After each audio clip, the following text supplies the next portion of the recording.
Guys, dito tayo sa barangay na Ibuan. So bayan ito ng San Jose Occidental, Mindoro. So dito tayo ngayon sa may Devil's Mountain na tinatawag nila. Ayan, so dito hanging bridge yata ang tawag dito, no? So lakad tayo.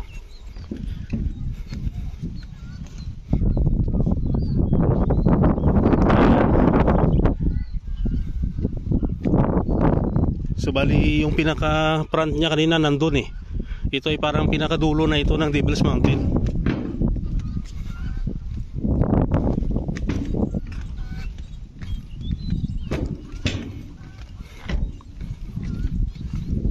Bali yung sasakyan namin motor, nakaangkas ako dun eh. Bumaba muna ako dun sa ahon kanina.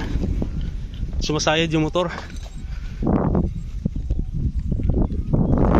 Palayan pala dito oh.